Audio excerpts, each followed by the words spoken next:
que os sócios de empresas familiares querem quando pedem ajuda na área da governança? O que eles querem é a coisa mais simples do mundo, Vanusa. É receita, clientes, uma boa qualidade dos seus produtos e, é claro, resultados. Agora, se é tão simples assim, por que parece que a ajuda sempre acaba sendo um conjunto de regras de governança muito pesado e talvez até além do esperado? Isso aí que você está falando merecia ser um destaque, sabe, Vanusa? Eu acho que é uma falta de uma escuta que ela não é bem direcionada e acho que falta de sensibilidade mesmo. E você acha que os temas ligados a questões ambientais, sociais, de governança, as plataformas multi-stakeholders e os ecossistemas integrados, eles têm protagonismo, eles ganharam protagonismo nesse momento? Eu acho que em termos de visualização, um pouquinho, eles são mais visualizados. Mas na prática, ainda não são temas protagonistas. E agora, seguir ao pé da letra aquele conjunto de regras dos manuais de governança, isso aproxima ou distancia do que de fato os donos querem? Se as pessoas até não tomarem um cuidado bem forte para isso, cria uma barreira assim intransponível. Com certeza afasta do que os donos querem. E qual a saída para uma real ajuda aos empresários que precisam transformar as suas estruturas de governança? Eu acho que eles têm que deixarem de ser seguidores de manuais e serem um pouco mais críticos, um pouco mais questionadores, desde que eles façam isso com uma cautela e com uma prudência.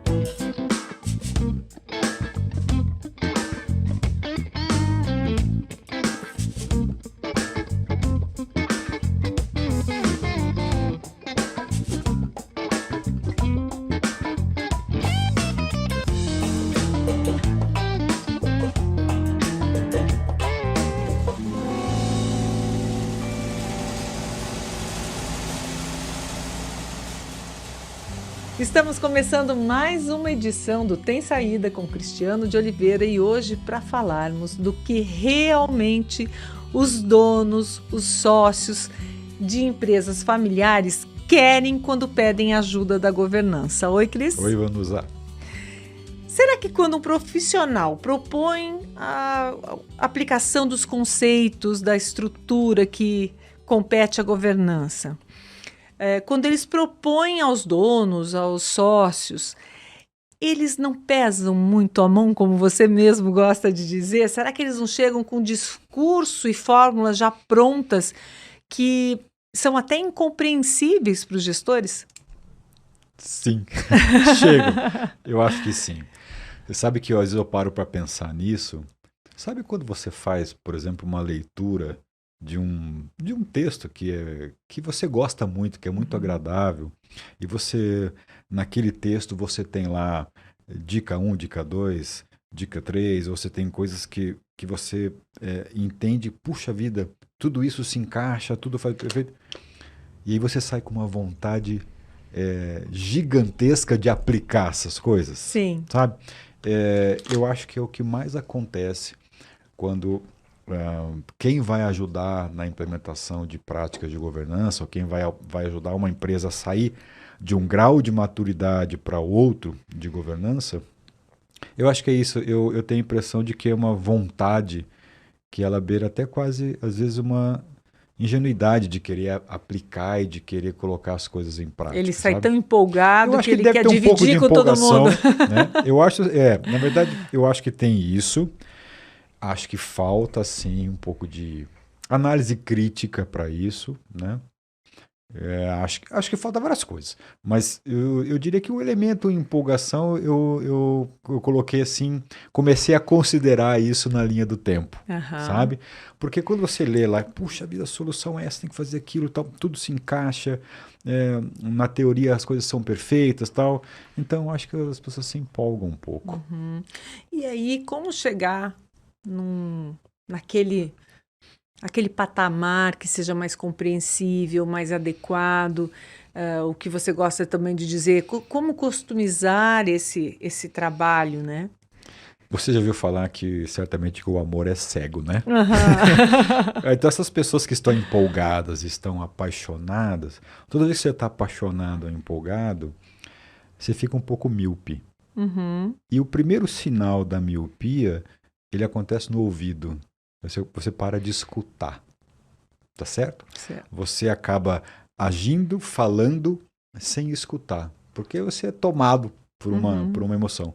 Então, eu acho que uma das primeiras coisas que acontece quando você gosta de um tema ou quando você acha que tem que colocar aquilo em prática, é você tirar uma escuta ativa que tem que estar presente. Exemplo, você vai lá e pergunta para pode perguntar para qualquer sócio Uhum. lá da empresa familiar, empresa de dono, que é o nosso ambiente. O que você quer? Né? O que você pretende? Sócio, quando você está levantando a mão para ajuda, você está querendo dizer o quê? Né? Não, eu quero que, poxa vida, vamos trabalhar aí, eu quero mais receita, cuidar bem do meu cliente, eu quero que meu produto tenha qualidade e vamos para o resultado. É isso que eu quero. Todos vão dizer isso em coro. Né? E eu me lembro que quando a gente também já conversou aqui atrás, lá nos nossos bate-papos, que a gente falou, lá, lembra da famosa teoria da agência, Uhum. né? A gente dizia o seguinte, os processos de governança são caros, eles custam para os sócios e custam para a empresa. Então, você sair comprando um monte de coisa para você poder melhorar o teu negócio, causa já nesse dono, nesse sócio, uma certa resistência, porque custa, isso Uhum. custa bastante, né? E o dono quer investir o tempo dele, o dinheiro dele, naquilo que vai fazer o negócio girar. Então, se você perder essa escuta, se a tua miopia chega ao ponto de você perder um pouco dessa escuta, o que mais acontece é você pegar lá todas as regrinhas de prática, lá o manual de prateleira que a gente Uhum. chama, tentar colocar isso lá na sua organização, no seu negócio, e, e você criar uma baita de uma resistência da sociedade. Você ao invés de você avançar, você levanta uma poeira da Ele resistência. diz, não quero mais saber desse negócio de governança aí. As, Tava as, indo bem até como hoje. diz um sócio, azedou a relação, azeda, né? Isso eu acho que assim, é uma sensibilidade mesmo de uma escuta. Então a gente tem que estar preparado o que o dono quer, entender muito bem o que ele quer, não tá na ponta da língua, às vezes de todo sócio, tirando essas coisas básicas, você vai dar uma desdobrada nisso, requer esse exercício, né? E acho que quem vai ajudar em qualquer posição, eu conselheiro, eu consultor, eu advisor, eu mentor, eu Uhum. counselor, enfim, qualquer nome que você der e qualquer andar que você entrar para ajudar, você tem que ter um pouco dessa sandália da humildade para escutar bem e aí sim você entender o momento daquela empresa, o que cabe de reforma. Toda vez que você vai reformar a governança, você encontra resistência da cultura, você encontra dificuldade, não é fácil estar há 10 anos fazendo de um jeito, vai ter que fazer de um outro jeito, Sim. não é fácil isso. Não. Então, isso que eu acho que é o principal, sabe, Vanusa? Mas tem um pacotinho básico, por exemplo, eu estou começando nessa área, vou atender uma empresa, eu preciso saber que um básico precisa ter? Tem, claro que tem, sempre tem um básico, Uhum. né? Então, se você quiser tomar um pouquinho em pé da gestão, você vai ter que ter um básico. Poxa, um bom sistema, alguns indicadores, umas ferramentas, uma reunião para você poder medir e analisar, começa a ser um básico para você poder Uhum. tomar pé do negócio, né? Uma vez dando estava num curso de formação e uma coisa assim, cara, sem os indicadores ali, sem os dados tratados, você toma a decisão no escuro. Uhum. Então, quando você tem um pouquinho de uma gestão mais palpável, ajuda muito, né? Mas sabe que isso foi um dos grandes motivadores que me fez levantar um pouco essa voz para olhar para qual é a melhor governança que vai atender aquilo que os donos querem, Uhum. né? E quando eu fui aprendendo isso, Vanusa, acho que é legal colocar isso aqui, por experiência prática, né?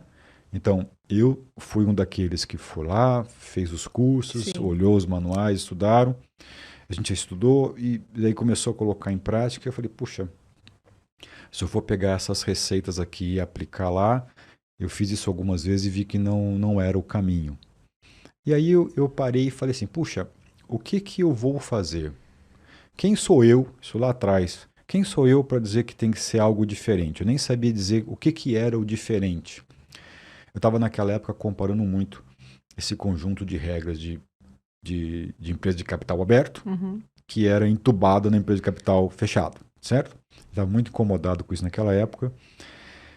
Sincronias da vida, coincidentemente, quando eu vi eu estava fazendo um mestrado nessa área e eu falei, puxa, eu vou usar esse tempo para para dar vazão às ideias que estão na minha cabeça. Então vou fazer o seguinte, eu vou fazer uma pesquisa e eu vou chamar pessoas que estão nesse ambiente, eu vou perguntar: o que que você acha dessa lista grande aqui? O que que você acha que é importante quando os sócios estão pedindo uma ajuda nas empresas? O que que eles querem, né? Então, para falar que quer isso, um, dois, três, quatro, tem como a gente, de repente, fazer uma classificação, um ranking de Sim. prioridade para isso? E eu aproveitei e fiz isso, né? E eu tenho usado isso bastante como um pano de fundo toda vez que eu estou pilotando um projeto de governança ou quando estou falando do tema, né? Eu tenho usado isso como um pano de fundo. E, e para que essa amostra ficasse bem Consistente? consistente, né? O que que eu fiz? A minha amostra ela consistia o seguinte, em 200 pessoas. 100, metade, eram sócios, todos. O meu universo de empresa era empresa de capital fechado, limitada, né? Ou SA, fechada, com a seguinte prerrogativa: ou a minha amostra vai ter que ser composta por sócios, ou ela vai ter que ser composta por conselheiros. Às vezes você tinha um sócio ali que tinha um papel duplo, dependendo da situação. Uhum. Então eu peguei 100 para cá, 100 para lá e perguntei: olha, dessas práticas todas aqui, você está pedindo ajuda aí, certo? Sim. Claro que eu peguei uma amostra de empresas que já tinham um conselho consultivo, ou já tinha pelo menos uma reunião de sócios que funcionava como se fosse um Já conselho. conhecia os Já conceitos. conseguia, já sentava em volta de uma mesa e Uhum. já tinha alguns anos vivendo o que era pontos importantes naquela mesa que iam ser desdobrados para a gestão. Legal. Ó, desses 40 pontos aqui, coloca para mim, em termos de prioridade, o que é que você, ao longo dos anos, pôde observar que o dono da sua empresa queria. E foi legal, porque ao invés de eu estar falando isso sozinho, acabei canalizando essa voz com o resultado dessa pesquisa, né? E o resultado dessa pesquisa acabou revelando, acabou, na verdade, endossando uma hipótese que eu tinha, que a governança para a empresa de capital fechado, ela tem que ser muito customizada, tem que ser muito bem preparada e que ela está até um pouco distante daquilo que são exigências de mercado aberto. E não só isso, que, de uma certa maneira, vários daqueles que tentavam fazer isso erravam um pouco a mão porque iam com aquela Uhum. vontade, a sede muito ao pote de pegar algumas das práticas e colocar lá, né? Então, é claro que cada empresa tem uma situação, cada empresa tem um momento, mas via de regra existia uma diferença muito grande na tratativa de soluções. Isso ficou apontado em coro. Todo Uhum. mundo falou isso. Uma prova viva disso é que de uma das práticas de governança é você poder, de repente, ter uma reunião de conselho, uma estrutura, né? O pessoal fala, um pilar de uma estrutura de governança é ter um conselho, né? Seja ele o consultivo, seja ele a administração, tal. E o mais interessante é que nessa amostra, nessa pesquisa, o conselho ele vem lá como uma das últimas Ou prioridades. seja, não se confirmou. Não se confirmou, né? O que se confirmou era coisas que estavam muito voltadas ali para a gestão e que eram coisas que iam tratar do produto, da receita, do canal, da distribuição, da qualidade do negócio, né? Eu quero ferramenta para tomar o pé. Do dia a dia. Eu quero o processo do dia a dia para poder entender onde eu melhoro, eu estou indo para onde eu vou expandir, etc. Até porque o universo dessas empresas, ainda algumas delas requerem um pouco de estrutura de gestão, né? Então, quando você trazia coisas, né, que estavam mais endereçadas aos sócios, que estavam mais endereçadas a estruturas, né, com alguns controles internos, ou que estavam endereçados principalmente ao que a gente vem entendendo hoje, assim,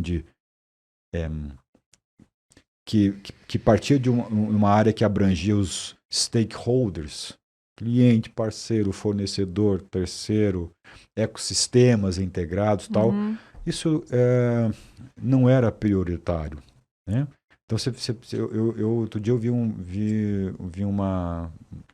podcast também, estava assistindo um cara falando lá das dificuldades que ele tinha, e tinha feito também uma pesquisa e perguntava, escuta, o que é você...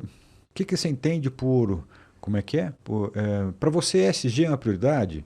Para você, qual é a sua visão sobre os ecossistemas integrados, né? O que você acha de uma plataforma de multi-stakeholders, onde você tem um monte de gente que é envolvida dando pitaco? Isso não está na linha prioritária. Então, qualquer tipo de ferramenta que você vá colocar para desenvolver isso é um negócio bacana. Mas se você perder essa escutativa, dependendo do grau de maturidade, o dono está querendo outras coisas, está pedindo um outro tipo de ajuda. Aí tu vem lá com um pacote. Tem que ter o conselho, tem que ter o ESG, tem que ter isso, tem que ser sustentável, você tem que fazer isso aqui. O cara fala, estou gastando, ficamos aqui reunião, conversando, mas cadê a receita? Cadê o meu produto? Cadê o meu resultado? Eu acho que isso vem, então, da forma como eu falei, vem por uma questão de uma escuta, uma sensibilidade ou uma apaixonite aguda quando se estuda muito sobre a governança. Agora, é muito comum em empresas, principalmente de médio porte, não vamos falar das grandes, que eu acho mais difícil, ter ainda aquela confusão que papéis não são bem definidos, que a diretoria é mal escolhida, digamos assim, porque daí tem que agradar a família aqui, tem que agradar não sei quem, e não tem auditoria. Isso é mais comum do que se imagina ou não acontece já a partir das médias? Não, é comum. Você tem empresas, mas tem empresas grandes que não têm essa estrutura bem desenhada, né? Quanto mais você cresce, mais você vai se havendo com isso. Isso atrapalha resultados? Atrapalha. Algumas coisas parece que não são tão tangíveis de perceber, mas atrapalha. Isso que você falou, papéis e responsabilidade. Então, uma empresa, olha, uma empresa que ela já está quase no seu primeiro bi de faturamento, uma empresa grande, né? Familiar, onde você perguntava lá para um funcionário, quem que é o diretor financeiro? Eu olhava para um irmão e não sabia se era o outro irmão, né? Quem que faz o comercial, né? Ficava, não, peraí, tem uns clientes, esse aqui atende. A equipe que está embaixo, ela sente essa dificuldade na clareza dos papéis. Papéis e responsabilidades ele tem que estar bem claros. Eu saí ontem de uma reunião junto com uma sociedade onde também não está claro, né? Você é a pessoa que vai fazer a gerência geral, uma empresa de serviços, a gerência geral. Então, o que é gerência geral? Né? Não, é administrativo, marketing. Não, mas marketing sou eu que faço. Você vai, aí, quem cuida do financeiro? O financeiro tinha um papel bem certinho. Essa pessoa. O que ela faz? Não, faz contas a pagar, tá legal. E quem é o comercial? Aí um olhou para um, outro olhou para o outro. Não estava claro isso. Sim. E aí depois eu desci o andar, fui perguntar para o pessoal de baixo. As pessoas não sabiam quem que era o chefe. E outra, né, voltando para o exemplo do irmão do financeiro. Às vezes eu falo alguma coisa com aquele irmão e depois o outro irmão me pede uma outra coisa diferente. Nossa. O que a gente faz? Então, isso atrapalha muitos resultados. Antigamente chamava de retrabalho, né? Retrabalho, seja lá o que for de né? Alguma coisa Sim. né? Então, papéis e responsabilidades é muito importante, né? Saber quem que cuida dessa área, quem cuida da outra área. Muito mais até para o próprio time do que propriamente Na para uma prática ali. limitação na prática entre sócios. Isso é super importante, né? Uhum. Então, é uma prática que não é essa prática assim de prateleira que você traz e ela vai fazer um efeito X ou Y. Não, é uma prática importante. Mas aí quem está lá atuando para aplicar todas as práticas de governança, ela tem esse papel de ensinar os sócios, ensinar os donos o papel de cada um, definir, ajudar a definir. Tem. Isso eu acho que é esse advisor, essa pessoa, ela é fundamental fazer isso, né? Eu estou agora começando um outro projeto também que a gente vai estar ajudando são 2 famílias, são 3 famílias. Essas famílias estão representadas num conselho. Na verdade, é um comitê executivo que se tem, não tem uma estrutura de conselho vigente, é um comitê. E uma das coisas que é bem esquisita ali é a forma como se toma decisão. Uhum. Então, tem uma família, eles tentam ver lá quem tem a cota 1, a cota 2, tenta, não, peraí, se eu falar isso aqui, o outro fica na maioria. Então, junta comigo aqui para não deixar o voto do outro vencer, e o que menos importa é a análise crítica da decisão que tem que ser tomada, né? Então, como é que as decisões são tomadas? Isso é uma prática de governança, né? Então, papéis é uma coisa, como é que se toma a decisão é uma outra coisa, né? Quais são as políticas que a gente tem para a gestão mediante uma aprovação de alguma coisa votada aqui nesse comitê? Não está claro isso lá, né? Então, você toma a decisão pelo bem da empresa, você toma a decisão pelos próprios interesses que representam as cotas da sua família. O que é isso daí? Isso é uma prática de governança. Quando você olha para um negócio desse, você tem que planejar um ano com decisões de investimento, etc., que se isso não estiver bem organizado, atrapalha o resultado. Isso é importante, né? Então, essa é uma pauta que ela está bastante relacionada com o resultado, com a forma como você quer decidir coisas que você vai fazer para a tua empresa. Ou seja, tem que ser extremamente didático, é quase um treinamento ali.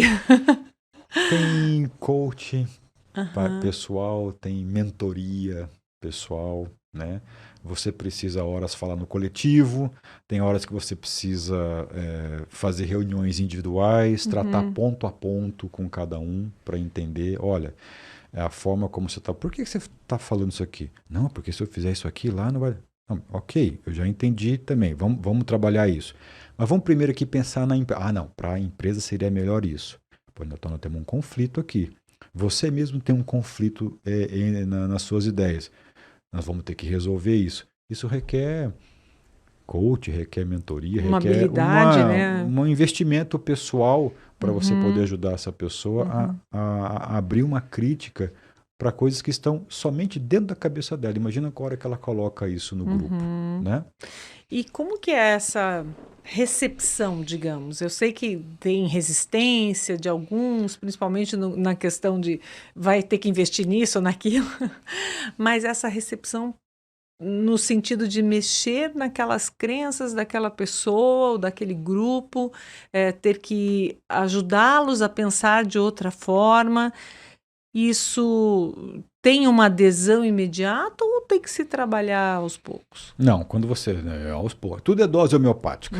Sempre vai ser dose homeopática, né, Vanusa? E acho que quem está pilotando isso, ou quem está ajudando, tem que entender uma coisa, né? Por que é dose homeopática? Porque nesse ambiente de empresa familiar, o dono, ele às vezes, ou quase sempre, ele também tem um papel de gestor, de executivo. Então ele está ali, ele está vendo tudo que está acontecendo. Então ele olha o caixa, ele sabe se tem estoque, não tem estoque, do jeito dele, né? Ele olha o caixa, ele vê se a estrutura está boa, ele sabe quem é quem, ele sabe quando a coisa está indo bem. Tem o melhor conjunto de ferramentas? Não necessariamente, mas tem um jeito dele que ele sabe. Então, se você quiser apresentar, olha, um fluxo de caixa poderia ser feito assim. Uma análise de resultado poderia ter um DRE transformado dessa forma. A forma de você comparar indicadores seria assim, pega esses indicadores financeiros, pega esse aqui, faz o cruzamento e traz para cá. Tudo isso agrega muito. Só que se você vai lá e coloca isso, que não está errado coloca isso de uma maneira um pouco mais enfática para alguém que, do jeito dele, na cabeça dele ou dela, né, sabe o que está acontecendo, levanta uma resistência muito grande.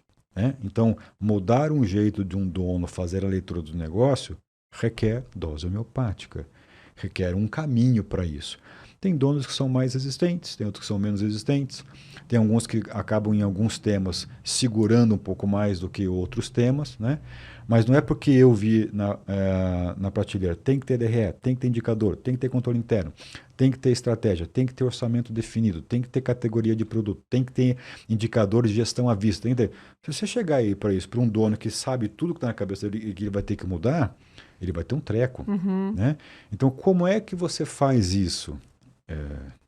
Nunca vai ter uma resposta, porque cada cultura lá, cada empresa tem a sua característica, mas a sensibilidade, a escuta para estabelecer uma prioridade, para colocar isso em dose homeopática, ela é fundamental. Acho que você falou a palavra que estava aqui, que é sensibilidade, né? Ter uma percepção, um ajuste fino ali para poder encontrar qual caminho por qual caminho ajudar aquela empresa. Agora, e quando você tem que se relacionar, por exemplo, com os herdeiros?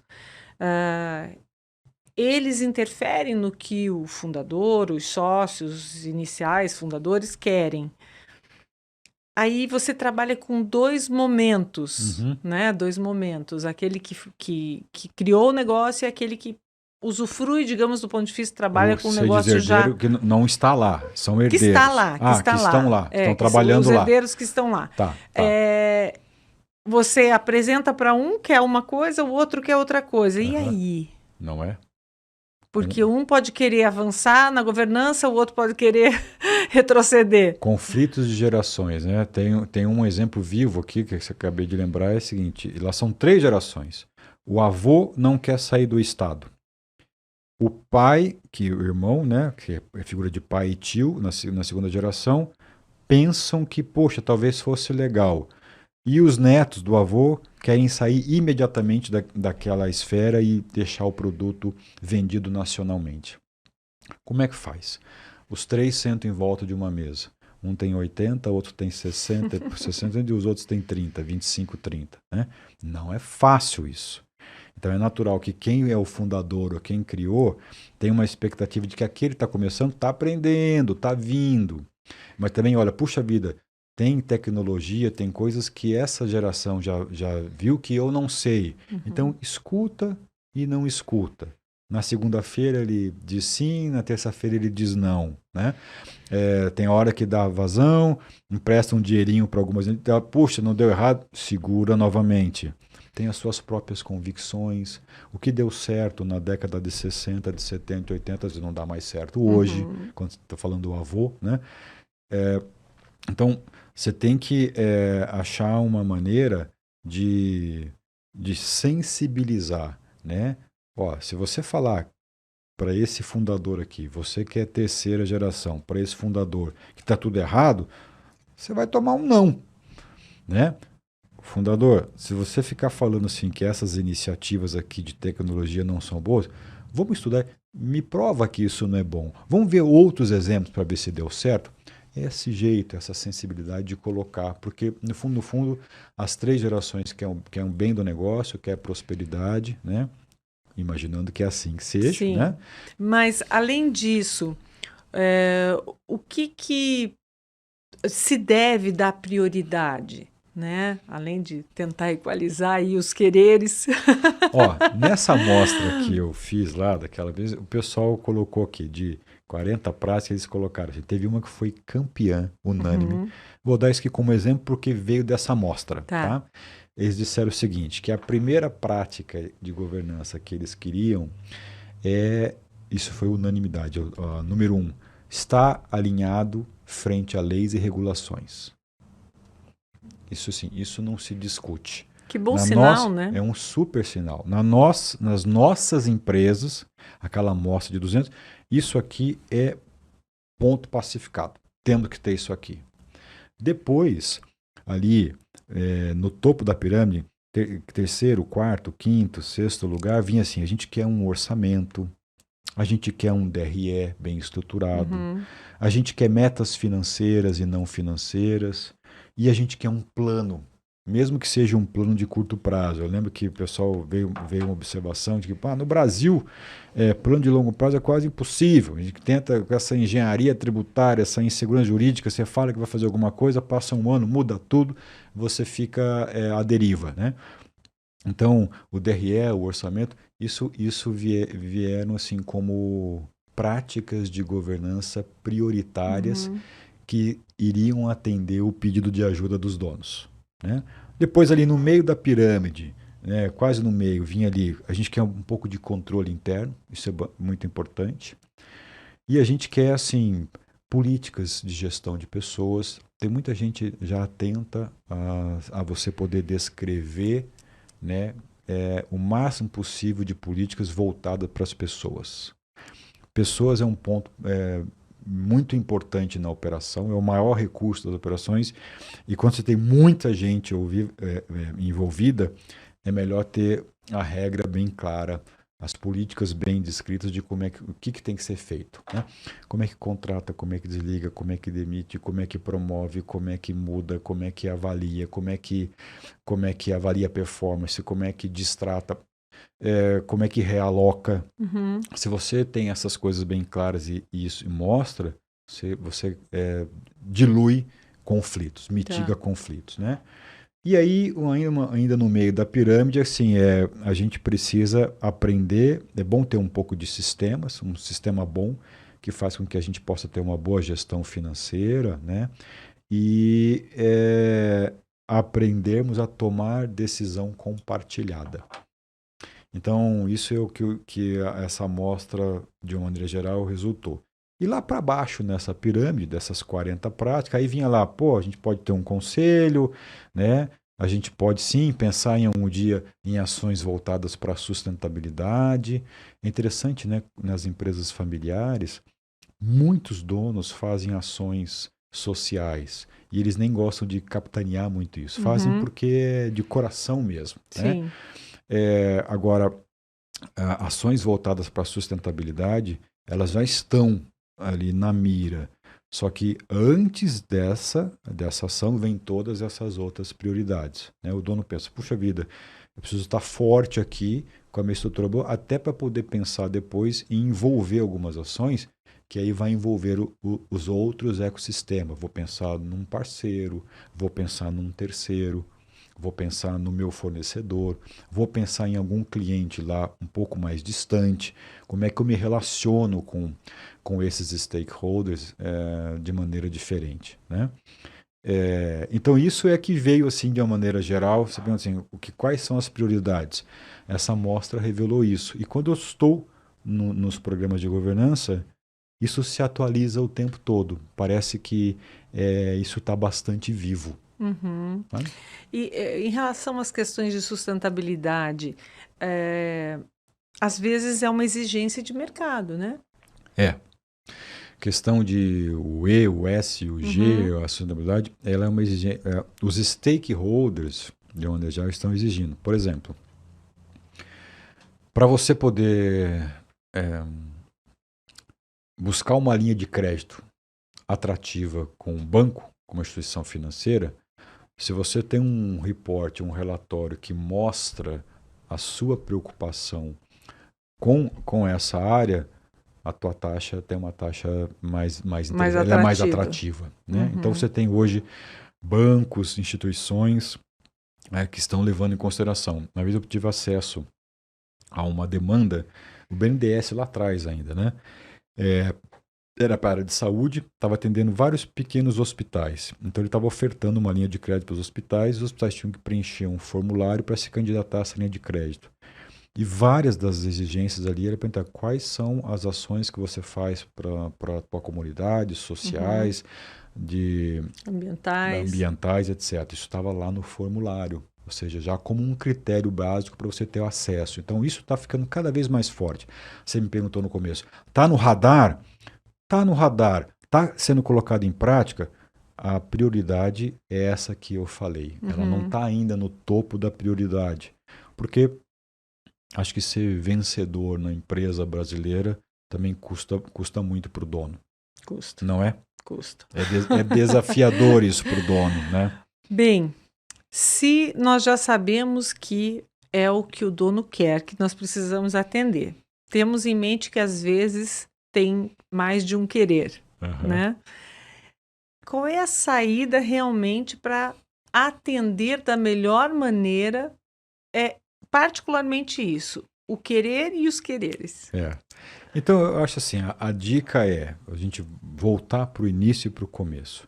Já que você tem um monte de possibilidades de práticas de prateleira, afina bem o teu ouvido. Tem um monte de gente que vai lá, faz um diagnóstico, quer montar um conselho e quer sair aplicando essas regras. Isso azeda a relação com a sociedade, né? Isso, além de levantar resistências, tem custo, etc. E vai de maneira muito agressiva com uma mudança de comportamento, de cultura. Governança é uma mudança de comportamento. Você se cerca de ferramentas, mas o que faz a ferramenta girar é a sua atitude, é a sua ação, né?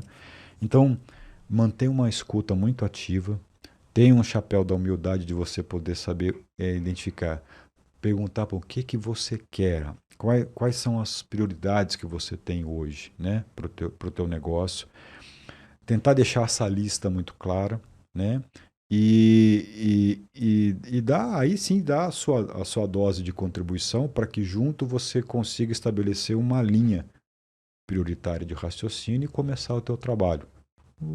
Primeiro trimestre, semestre faz isso, depois faz aquilo. Não tenha medo de ter reunião, instaurar reunião, acabar com reunião. Já diversas vezes quando eu entro, eu acabo com o conselho, porque não está na hora ainda, né? Vai entrar no conselho, lá o indicador não está tratado, os dados não estão lá, vou ficar fazendo o que aqui? Vamos fazer outras coisas primeiro, depois a gente volta para cá, para essa reunião, né? Então, não tenha medo de querer através da sua escuta, criar um raciocínio diferente daquilo que está lá no manual. O manual está aqui para você poder seguir, mas o mais importante é como é que você está percebendo e como é que você vai ditar a ordem das coisas desse manual para serem implantadas aqui. Às vezes dá um passo para frente, às vezes dá um passo para trás. Então esse jogo de cintura, essa flexibilidade, essa forma de manter essa escuta ativa, eu acho que é a alma do negócio. Agora, só para finalizar, nós falamos aqui do ponto de vista de quem está aplicando ali todos os conceitos, as regras de governança. E agora, qual seria o conselho? Qual é a saída para quem está contratando e não quer a prateleira inteira? Quem está contratando é aquela pessoa que está pedindo ajuda, né? Então, eu acho que a saída para quem pede ajuda é deixar claro a ajuda que pede. Só que às vezes a pessoa não tem condição de fazer isso. Então você vai lá e me pede, Cris, eu estou precisando mudar aqui minha governança que eu quero meu resultado. Já entendi, mas não entendi nada, certo? Já entendi, legal. Agora eu vou ajudar essa pessoa a cascatear. O que você está querendo dizer com isso? Às vezes é fácil, às vezes tem que investir um pouco de energia. Então, se a pessoa não tem a facilidade de comunicação para dizer exatamente a ajuda que ela quer, quem está ajudando tem que ter essa habilidade para poder decifrar essa ajuda. Então, não dá para ficar, vamos dizer, refém de que aquele outro vai saber pedir direitinho a ajuda que ele quer. Você tem que estar preparado para que sim, se isso vier melhor, se isso não vier, você tem que achar um jeito de decifrar. A coisa mais, você como uma pessoa de comunicação sabe disso, a coisa mais que mais emperra na relação humana é a comunicação. Sim. Então, o que o outro fala, você entende pela metade. Você só pode agir, você só pode estabelecer um caminho na hora que você tiver entendido 100%. A escuta tem que estar muito, muito ativa. Saber perguntar. Saber perguntar, né? Então, isso dá para aprender? Dá. Tem um pouco de pré-requisito no DNA? Pode até ter. Tem um pouco do jeitão? Tem gente que já nasce com isso. Tem gente que estuda um pouco e aprende como é que pergunta, como é que faz. Mas o fato é que se você não fizer isso, você corre o risco de escutar errado e o outro vai achar que vai te pedir laranja e você vai entregar maçã. Mas eu quero que você termine com uma frase mais animada aí para o povo. Não, assim, a frase animada é que tem saída sempre. Isso né? é ótimo. Se você tiver essa sensibilidade, essa escuta ativa, é muito fácil de encaixar a trajetória da governança. Se você tiver a expectativa de deixa eu ir no passo a passo, deixa eu seguir no ritmo dessa empresa, sem querer forçar muito a barra para grandes reformulações e sem querer ficar entubando um monte de coisa que é necessário, a coisa vai acontecer. Muito bom. Muito obrigada para vocês. Esperamos vocês aqui para acompanhar os outros episódios do nosso podcast e também que deixe a sua opinião. O que você achou do episódio de hoje? O que você gostaria de ver nos próximos? Entre em contato com a gente, deixa aqui tudo escrito, tá bem? Obrigada por nos acompanhar até aqui. Tchau, tchau. Tchau, Cris. Tchau, Vanusa. Tchau, pessoal. Até a próxima.